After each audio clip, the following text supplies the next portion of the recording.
Hey y'all, it's Jhaycee and I'm back with another video, and in today's video I'm going to be teaching you all how to save money. What the what? What a money reside? What a money reside?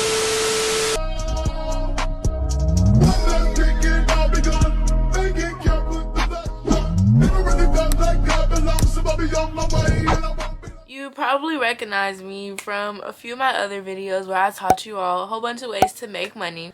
But today is a little bit different. Today we're going to be talking about saving money. Before I start, I just want to say that you can't save money unless you make money. So if you don't have an income or whatever, go watch one of my other videos and then come back to this one. So I have a whole bunch of good tips in my phone, and I'm not gonna keep talking. I'm just going to go ahead and get straight into the video. So my first tip is, of course, to get an income. So like I've previously said, I have videos on my channel already about how to make money, and if y'all would like some more ways on making money, I can definitely make that for you all. But you can't save money if you're not making money. So you know, whether this be a job or starting your own business or even birthday money or allowance, you need an income. So go get you an income and then we can talk about saving money for real. So my first real tip per se to save money is to save at least 20% of your income. I'm saying at least, okay?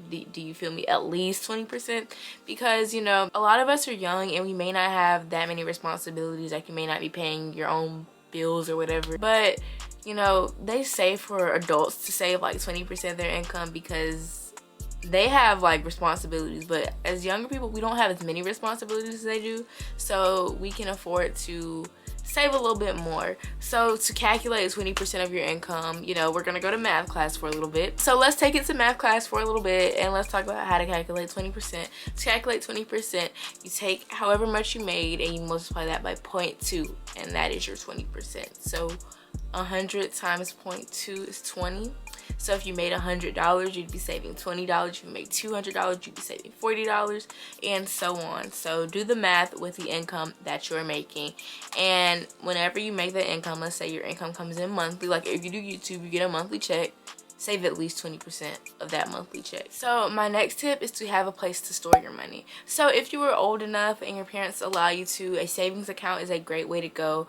But if you're too young or your parents don't want that, you need a place to save your bills. I know on Amazon they sell those little banks, but honestly, if you have self-control, that's not necessary. Personally, before I got my bank account, I kept my money in a little zipper like pencil pouch, and I just kept my money there. But now that I have my bank account, I keep my money there. But if you don't have one, like, you just need a place to store your money, because if you're storing all of your saved money in your wallet, you're going to be compelled to spend it, you feel me? So like, I know when I see like dollars in my wallet, I just be like, okay, this is money I can spend, even if, you know, this is technically money that I'm supposed to be saving. So that's why I say, like, get somewhere that you can store your money. So going along with what I just said, you need to separate your spending money from your saving money. Especially with me, my checking account has $1 amount on it, and I'm like, hey, all this money is there, but like, little do I realize, once that money's gone, it's gone. And if I'm trying to save some of that money, I take it out of there. I get it out, because I don't want, like, in my mind, when I see that one amount, I'm just like, okay, I can spend all of this, but in reality, no, I'm trying to save. So I would suggest separating your spending money and your saving money. If you're keeping up with dollar bills, get 2 separate envelopes and put spending and saving and donating. I suggest donating some money. If you don't want to, that's okay, but I think you should. But yeah, separate your money based on where it's gonna go and stick with it. You gotta stick with it. That's gonna be like the running theme throughout this video. Stick with it. If you don't stick with it, it's not gonna work. Simple as that. So my next thing is to track your purchases. So personally, I use Notion, and I will show y'all exactly how that's set up. And honestly, I use Notion to organize my life. So if you want a video on that, let me know. But with that set up, I can put in how much I make and how much I spend, and it kind of balances it out for me and shows me totals. So that is how I track my spending as a teenager.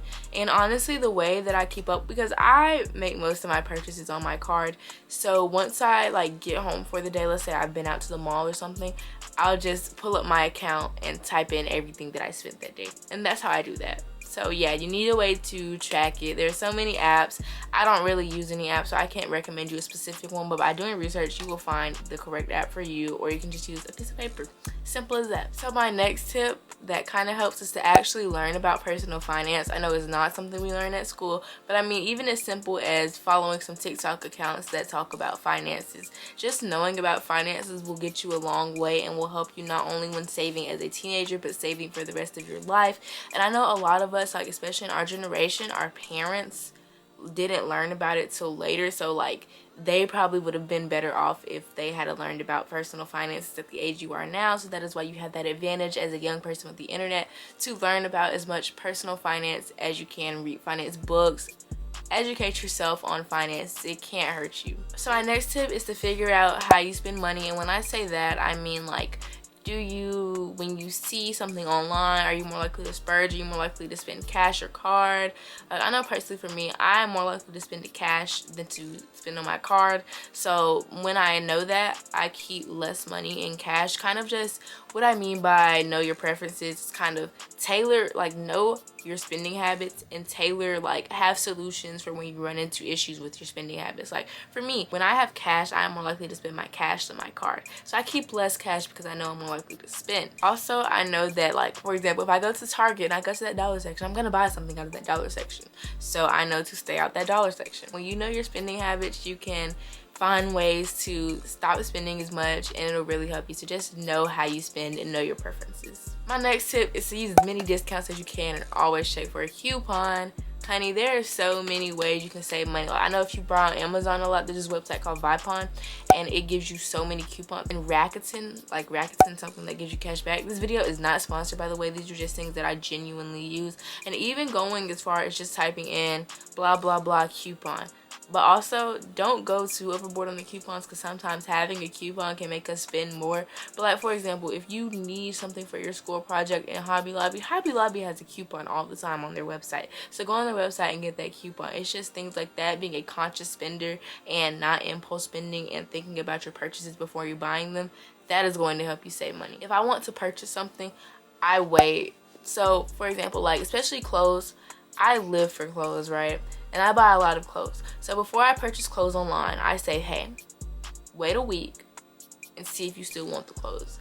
And most of the time, by that week is over, I have forgotten about the clothes and I just move on, especially with Shein, because I'm the type of person, I will have a $500 cart on Shein just sitting on the app because I like to scroll on the app and put stuff in my cart. But I wait a week and I say, hey, do you really need this? And most of the time, I don't really need it. So think about it. And also another thing is, can you buy it twice? For example, that $500 Shein cart, maybe I can afford the $500 Shein cart. But the question is, can I buy that $500 Shein cart twice? By the time I buy that twice, that's $1,000. And maybe you might be able to buy it. But would you spend $1,000 on one website on clothes? No. This is just my logic when I'm buying stuff and spending my money. This might not work for you, which is why I say know how you spend.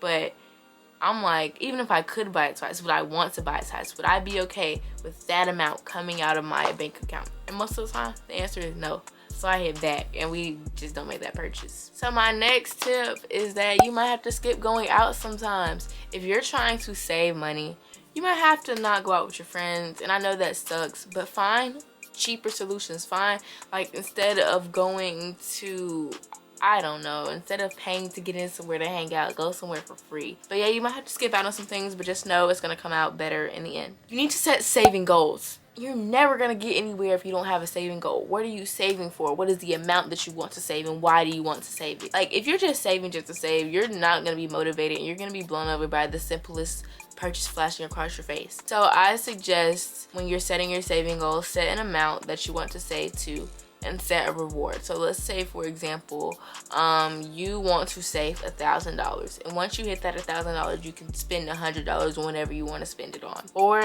you might just want to buy like a new phone. So once you save up to that new phone amount, you can get a new phone. Things like that. Just set saving goals, because like I said, like if you're just saving just to save, like it's not gonna work. You're just gonna get discouraged really easily, and you're gonna be like, what was I even saving my money for to begin with? Honey, I just want to tell y'all, this one's really gonna hurt. You gotta stop watching Amazon hauls. Stop watching all the little TikToks talking about finds off of Amazon. You gotta stop watching clothing hauls. There's a whole bunch of things you gotta stop watching, because even though you don't realize it unconsciously, those videos and things like that you're watching are telling you, hey, you should buy this. Hey, this person's happy, you'll be happy if you buy this. I used to be the biggest, when I say the biggest, I mean the biggest fan of those Amazon finds, monthly Amazon haul videos, and I used to go and I used to buy half of that stuff I saw in the Amazon haul. But once I stopped watching those, my spending on Amazon went down, because I would stop watching them, and when I did find something I wanted on Amazon, I would wait and think about the purchase before I made it, and just all those things combined really help. So let's summarize what I said in this video. So if you want to save money, you need an income, you should learn about personal finance, you should set some goals, you should realize that you're going to have to skip out on some things, and you should overall keep the end goal in mind as you're saving. That's pretty much it. Also, there are so many saving money challenges online. I know there was one where you put aside every $5 bill you come across, which I was going to start, but I don't go in the store, so I feel like I'm not going to save any money because I'm not breaking any bills right now. But there's so many saving challenges. There are challenges where you start by putting in $1 this week and $2 next week, $3 next week, and by the end of the year you have all this money. Go on Pinterest and type in money saving challenges. You're gonna find some. You can type in money saving challenges for teens. You can just type in money saving challenge and write it out and plan it. And overall, like, just have your goals in mind. Keep your goals in your face. If you need to set what you're saving for as your phone background, you better do it. And yeah, that's all I can really think of. So those are just a few tips and tricks I have on how to save money. Once again, if you would like another how to make money video, please let me know in the comments and hit that sub button and turn on notifications so you don't miss it. And yeah, that's really all I have for this video. I wish you so much luck on your money saving journeys, and I hope that you all reach your saving goals ASAP, no Rocky. That was really embarrassing. I shouldn't have said that. Anyways, that's all I have for this video. Thank you so much for watching, and I hope to see you guys next time. Bye bye. Mwah. Bye.